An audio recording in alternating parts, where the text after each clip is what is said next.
of the most shocking lessons to me that I've learned over the last 18 years of being in business is that when people aren't doing well, a lot of the time it's because they don't understand things and they don't really know how to ask for help. They don't understand and they don't want to look vulnerable. This is the Pass the Pitch podcast with Anna Frazzetto. Each episode, we sit down with bold thinkers and industry trailblazers to uncover the strategies, stories, and sparks of inspiration that drive growth and transformation.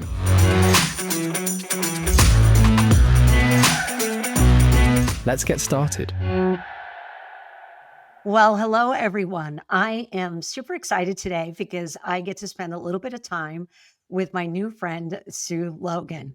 Sue is the founder and president of Redstream Technology, which is an IT professional services company with a long history of staffing and recruiting. Strong business development and professionals skilled in sales, executive search, technical recruiting, professional services, and business advisory. I had the opportunity to meet Sue back at the TechServe Alliance conference, and it's been absolutely wonderful to get to know each other. So, Sue, welcome to the show. Thank you so much, Anna. So nice to be here today. Good, good. So I figured, why don't we just get started and have some fun? I'm hoping that this is going to be really interactive here between us. First, I wanted to talk a little bit about leadership lessons. And of course, we've been in the business more years than we care to admit, right? So, Sure. when we talk about leadership lessons, I think one thing that is always curious to me is what's the most unexpected leadership lesson you've learned, and how has it shaped the way you guide your team or organization today? Yeah.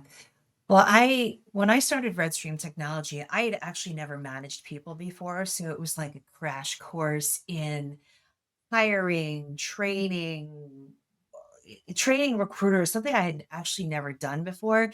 And I think one of the most shocking lessons to me that I've learned over the last 18 years of being in business is that when people aren't doing well, if it's a recruiter not doing well or a business development professional, a lot of the time it's because they don't understand things and they don't really know how to ask for help. They don't understand and they don't want to look vulnerable and and portray that they actually don't know something. They're afraid to expose what they don't know, and so they hide. And so I feel like one of the things that I have gotten really good at is to delve in with people when they're not doing well and say, what's going on here? What's actually really going on? And there's some people who are never going to be successful at the roles that you hired them for. That's a given. That's something that everybody who manages people knows. Sometimes it's not the right role, not the right time in their life. But I find with a lot of people, we can easily miss the fact that they don't know what they don't know, and they don't know how to ask for help, or they're too embarrassed to ask for help. They think, particularly I would say this, Anna, with junior recruiters, they think that they need to know everything, so they don't know how to ask, and they hide away, and they talk to people that they shouldn't be talking to. And it's only when you gently open the door for them to say, tell me what's really going on. Do you understand actually what the job requirement is? Do you understand what you're looking for? Or do you understand how you should be looking at this client? And that for me has been a shocking revelation, that we need to actually open the door for people to be somewhat, I'll use the word vulnerable in the best of ways, and be able to discuss with their managers what they don't know. Right. And you bring up a few great points here that I want to kind of, hone in on. Basically, you're saying create a safe place, right, for them to be Yeah. able to share what they know and don't know. And part of it, I think, is the challenge of the job, right? Where you need to come across somewhat knowledgeable to a client or even to the salesperson because you're selling also internally, and you don't want to come across Right. like, I don't even know what tech space this is in. Like, I don't even know where to start. So they put on this facade that they have to come across confident, but then meanwhile, it becomes a house of cards, right? It It falls does. apart. Yeah. Yeah. Yeah. And, I can remember way back to I started as a technical recruiter. I moved into business development. And although it's many years ago, I remember not understanding things and having to ask, what is that? And having to make phone calls to people who you want to appear like you know what you're talking about and you don't. And that's a really hard thing to overcome. And so I understand that not wanting to show the people you work with that you don't understand something. Right, right. And you also touched on something, as a recruiter, you have all the contractors that you currently have on billing or candidates that you've spoken to over X period of time that can be a resource for you. And often that's forgotten. That's a great point. Um, I had a conversation this week with some of my recruiters saying that I have the unique advantage having spoken to hundreds, probably thousands of clients by this point. And I hear clients' voices in my head telling me something like, I'll give you an example. If a developer changes jobs every 6 months, that's worrisome to me because it takes you 6 months to get your head around the code. Brand new recruiter coming into the market. You've never heard somebody say that before, right? You and I learned so many of these things over the years by talking to our clients, by talking to candidates. I think talking to candidates for recruiters is should be one of the safest places that you can explore that because people love to talk about what they do. They love to talk about technology with people. And if a recruiter can step back and say, hey, you know what? I've never recruited for this before. Could you tell me what it is you do? I found that more often than not, people like to answer that question. They like to, Oh, right? absolutely. Maybe really arrogant ones out there don't, but there's a lot of people who are really willing to do that. Right, and then you could also have, I mean, not to kind of get off track here, but you could also have incentive programs internally where you can get a candidate to refer another potential candidate, and it kind of makes the process so much easier. So again, it's a fountain of information that's available at your disposal and should be tapped into. Yeah, I agree. Great. So, Sue, let's talk a little bit about, I mean, my goodness, how topical is this? But adaptability in business. What's one time that you or your team had to pivot quickly? And what made the shift either successful or not successful? But in particular, what advice would you give of how to thrive in unpredictable times? And we definitely, especially in the tech space, we've been in unpredictable times, I think, for the last 2 years. Yeah. So, yeah, yeah, we really have. Am I allowed in this podcast to revert back to COVID as Of course. my, yeah? Okay, we're not sick of talking about COVID yet. So I've been through hard times. '01 when 9/11 happened and the dot-com crash happened. That was massive. The '08, '09 um, economic crash in New York when Merrill Lehman went under. I've been through many of them, but I'm going to choose COVID because it's so huge, so pivotal, and probably the Woolham is the biggest, even with all those other crises I've been through. So talk about pivoting quickly. One day it's a Wednesday and everybody takes their laptops and goes home. By the next week, everyone is working remotely. I'll tell you, Anna, I thought that we were going to go out of business. I thought that all our consultants were going to be let go. I thought that all the world was going to shut down. Other companies were laying off recruiters, and we made a decision to just sit tight for now. And I'll tell you, from March, April, May, by May, we were busier than I've probably ever been in my entire career. And I had to hire new recruiters remotely, people who've been laid off and come out into the marketplace. And I had to hire them and I had to trust that we could train them quickly to learn about our clients. One of our biggest clients at the time was a lab testing company on the East Coast who was the lab testing partner, the COVID testing partner to the New York City public schools. They were the testing partners to the sports leagues, the NBA, the NFL, all the leagues.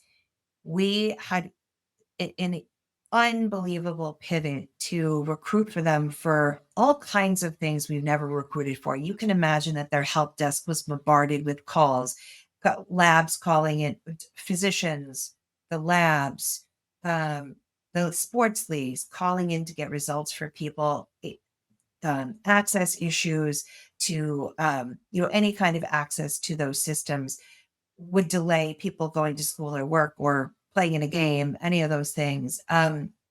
We recruited for more skill sets we had to learn so quickly with people that I'd never worked with before. And so um, I I would say, how do you handle that?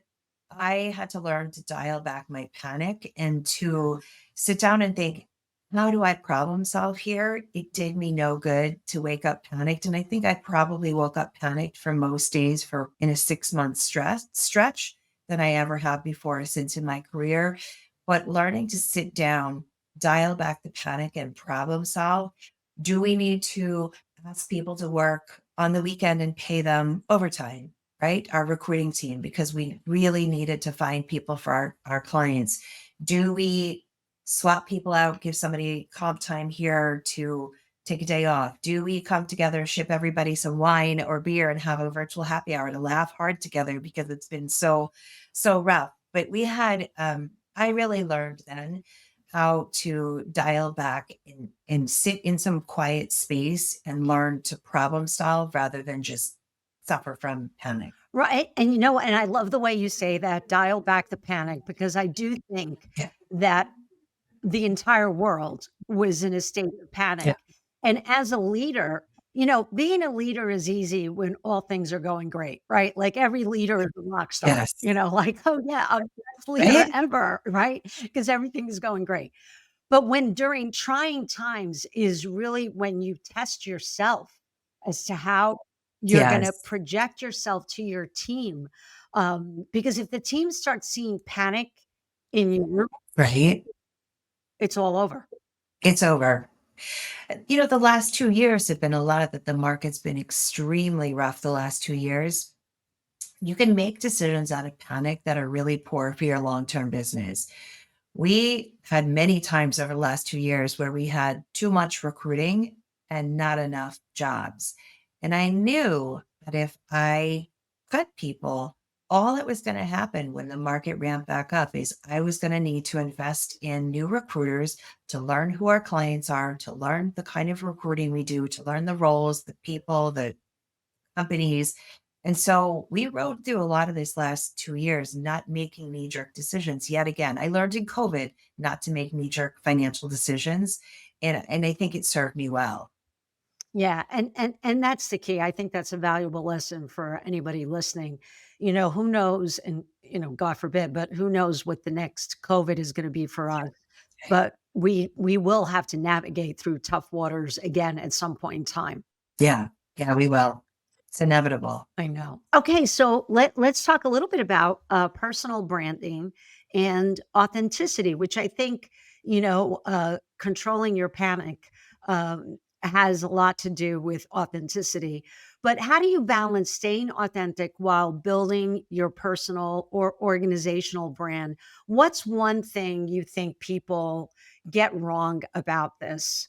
This is actually one of my favorite things to talk about. I never wanted to work in business. If you had spoken to me when I was 18, when I was 20, when I was 25, probably even, I would have told you that I wanted to work in not for profit and I wanted to do good in the world, whether it be humanitarian or working in the arts. There are lots of things that that were dear to me that I would have liked to have done. Early in my career, I worked at a domestic violence shelter. So there's a lot of things that I believe very deeply in. And when it comes to personal branding, I've never been, I guess I would say I've never been very good at it because the things that I believe are what drive me in my career. I believe in people operating at a deep level of kindness.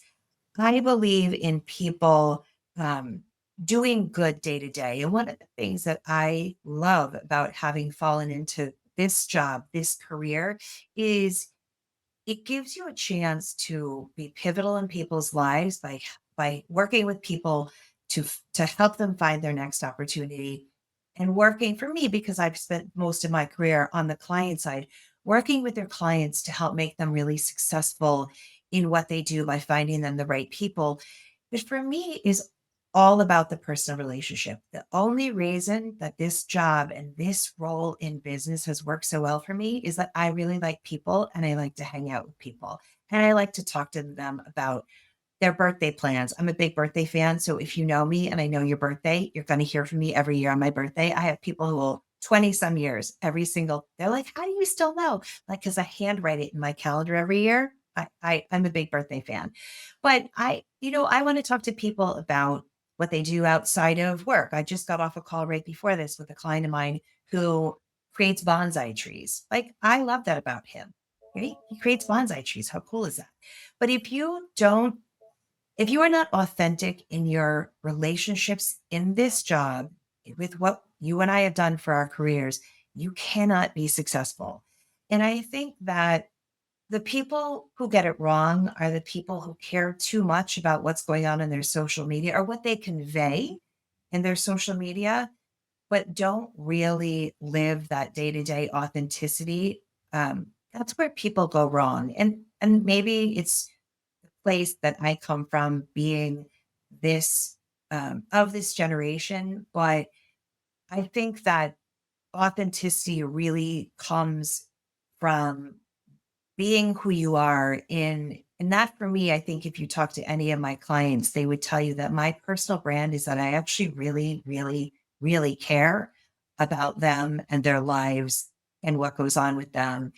And that is my personal brand. And I think there's ways that you show that in social media. There's ways that you show that in your company with your colleagues. But I'm not sure it's something that comes through in social media. But it is what I've built my brand and my business on. Is that a fair answer? That's a great answer because if you think about it, the way you've just described it, I mean, two thoughts come to mind. One, people buy from people, right? So Yeah. if they see that authentic self being present, a client is going to trust you and is going to be your client forever. The same thing with your internal team. That builds your culture internally Yes. because they see that you're genuine, you are who you are, you genuinely care about people. So therefore, they're going to be present for you just like you're present for them. So I think that's super valuable. I think I agree with you. I think what people get wrong is the focus on the look at me in social media settings. And this is probably more on the personal side, but I feel like the generation alpha and Gen Z are really, really focused on this is my latest, outfit, or this is the latest concert, or this is like, look at me, I have a cool car. It's all the things you shouldn't be focused on. Yeah. Yeah, I agree with you. I know. Okay, so I think this kind of feeds in nicely into talking about customer experience and relationships. So, what's your secret sauce for creating unforgettable customer experiences? Can you share a time when going above and beyond made all the difference?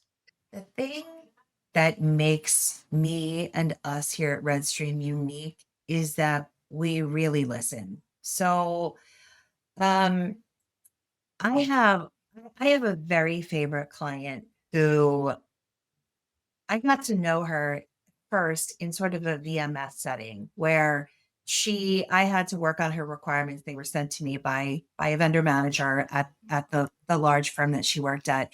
And she's enormously brilliant and Ivy League educated, undergrad and grad school, and is very intense. And I got to know her. I thought, you know what? I went and I met with her and started to understand the kind of people she hired. And I said, you know what? I'm never going to really be able to serve her as a client if I don't get to know her. So I invited her out to dinner. We sat down and we look outside and there was somebody walking by with a bulldog. And she's like, oh, I have a bulldog. And we started talking about dogs. I have dogs. Turned out we're the same age. We had lots of shared life experiences to talk about. And this was 20 some years ago. And one of the things that she told me over that dinner is that one of her frustrations with her current suppliers is that they would not let her convert their people to full time employees. And I grew up with a boss who said, if your clients want to hire your people as full-time employees, convert them from contract to full-time, you've done your job right. And you and I both know in this business, nobody wants anybody to convert their people. But I filed that away in this lovely dinner that I had with her. And 6 months later, when she came to me and they wanted to convert somebody who'd been there for close to a year, I said, sure, you can convert them. And she's like, really? I was like, yeah, of course, you can convert them.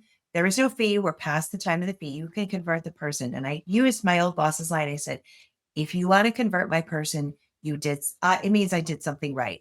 I provided you with a great person. And from that time forward, she almost exclusively used me to staff her roles, both at that client, another place she went, another place she went. She's been my client for many, many, many years. But that was an above and beyond moment that I heard from her. And it also resonated with me because I was raised to do things that way. But I heard something from her that allowed me to give her excellent customer service. So That's fantastic, Sue. Also, I think you said something about, like you wanted to get to know her, but you met her in person. And I think that's yeah, something that's kind of failing in the sales process today, is especially when you start looking at, not to pick on the Gen Zers, because I think they contribute and add tremendous value to organizations. But I think the importance of meeting in person has kind of been lost a little bit. And COVID didn't help that, right? Because everything became, yeah. Zoom or Teams or Google Meets or whatever. So then everybody started getting comfortable with that I could just do a Zoom call. But there's nothing like that in-person experience where it's literally, I see you, I hear you, I now know what it's going to take to win your business. And you can only do that by doing it in person. And I don't think that you can build really cohesive, workable teams if you don't know your clients like that. I just don't think you can. Maybe it seems old school, but I think we've really lost that. And the other thing that we've lost is communicating via email. Like, I'll give you an example of something that I've observed over the last 6 months. My team will often get a job offer for a client, and they don't ever go back and say, why did you pick the person? And we do a lot of repeat business with our clients. And if we don't stop and actually speak to them and say, what is it about Jody that you liked? We don't actually know why they hired them. So not only is it the in person, there is nothing like meeting people in person. I'm non-negotiable on that. It's what makes this job fun too. Like, if you want to do this for a long time, you have to be sure that you go meet your people face to face.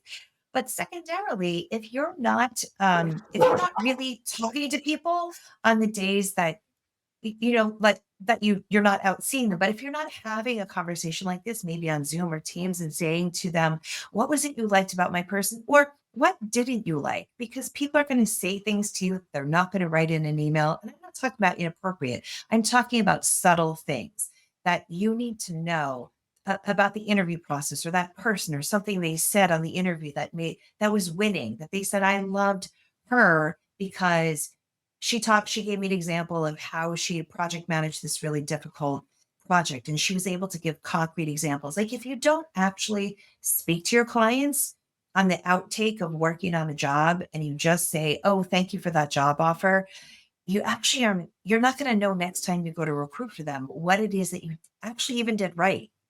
So I'm a huge believer in the talking and the seeing people face to face. It's been pivotal to my success over the years. Yeah, I mean, honestly, I think as a key takeaway from this podcast, it's definitely the relationship aspect, but that face to face time. I agree, Sue. So critical, and you're right. It's one of those skills that's kind of been lost a little bit. That hopefully everybody listening will kind of brush up with their teams and start getting back out there in front of their clients. All right, Sue. So now we're going to have a little bit of fun here. So to completely surprise you here, I'm going to do some rapid I like fun.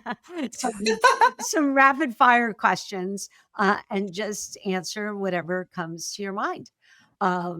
Okay, so let's start. What's one small habit or routine that keeps you grounded during a chaotic work week? Oh, I always, unless I have an ungodly early meeting, I always walk in the morning. I live in New York City, and so I live in chaos and intense movement of people, people in your face all the time. I walk just about every single morning before work. I go out and I walk up to a beautiful park that overlooks the Hudson River, and that is my quiet time. And yesterday, when I walked there, it was a little bit dark still. It had snowed, and there were glowy lights over the snow, and I felt very calm and grounded Mm. and ready for my day. But I walk. I Excellent. used to run, but now I walk. Yeah, no, that's great. Walking is the best exercise. It really is. It Um, is. okay, if you could teleport to one place for a quick brainstorming session, where would it be?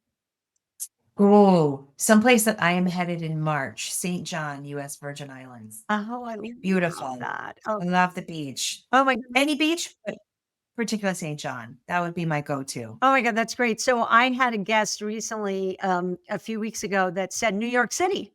Oh, Isn't that amazing? oh, I love that. Yeah. I think, do you know why? Can you tell me what that's so intriguing? Yeah, and they Because said they're energized? so what he said was because of the high energy that, wanted to kinda tap into that energy. So it's so interesting, right, to kinda get different perspective, from different people. Right. I escape and other people come here. I love it. I love it. Okay, so if you had to name your personal business anthem, what would it be? Oh, wow. Wow. This one is so huge for me. Um, when I love the thought of a personal anthem.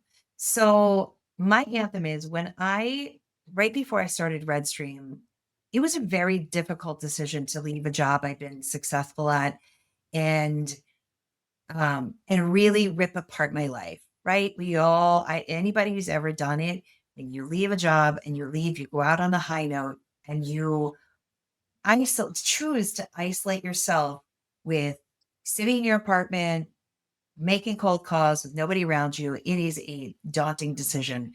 There was an album that was released about 6 months before I started my job. And I remember the day, Anna, that I chose to start a company. I was riding the subway. I had my iPod back in the day, and I was listening to the Dixie Chicks album that had come out. I think it was called Taking the Long Way.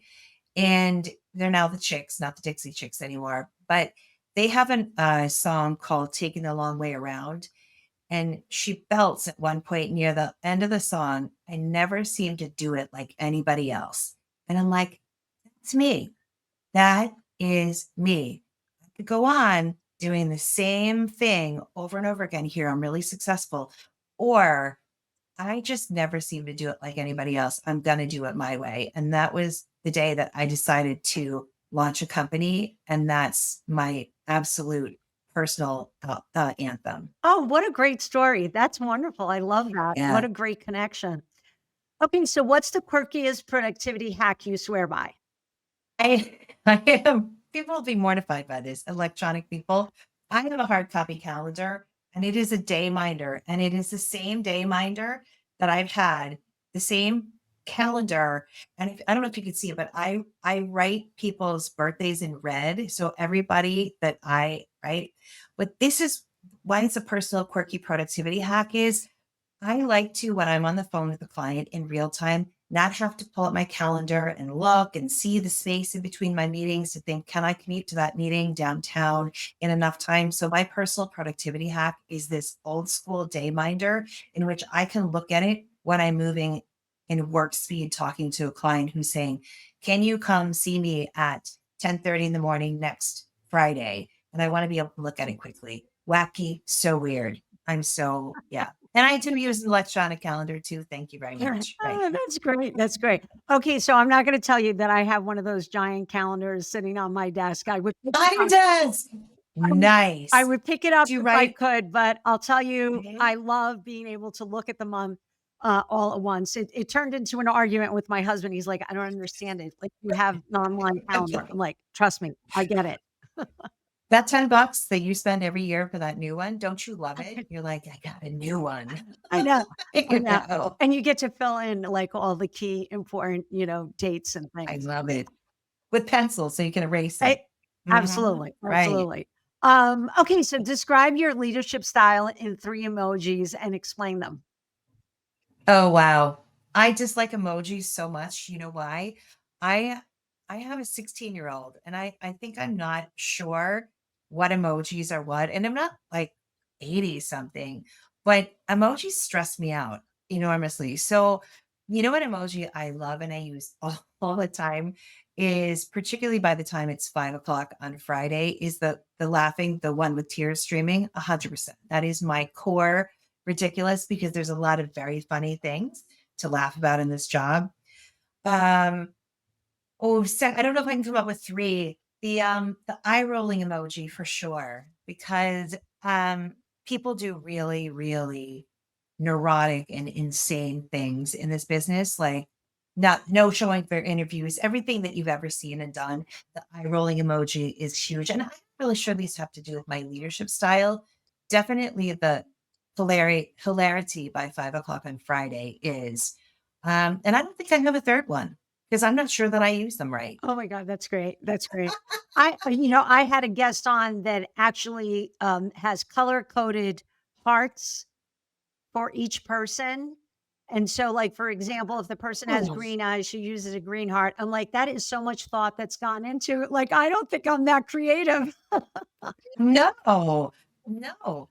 But are you allowed to put a heart with your employee or is that inappropriate? Oh. Is HR going to call you? Are they going to come after you? Oh my god, that's a great point. I think I need to have an HR episode. Yeah. On use of emojis. Unused emojis, exactly. Well, listen, When in doubt, don't use the I emoji. Right. agreed, agreed. Well, listen, Sue, this has been so much fun. I cannot believe, we have to come to a wrap now, but thank you so much for being on the podcast. You're welcome. Such a pleasure. Thanks, Anna. Thanks for listening to the Pass the Pitch podcast with Anna Frazzetto. Don't forget to subscribe and share. In our next episode, Victoria Hill shares why focusing on strengths and open feedback leads to better results. See you then.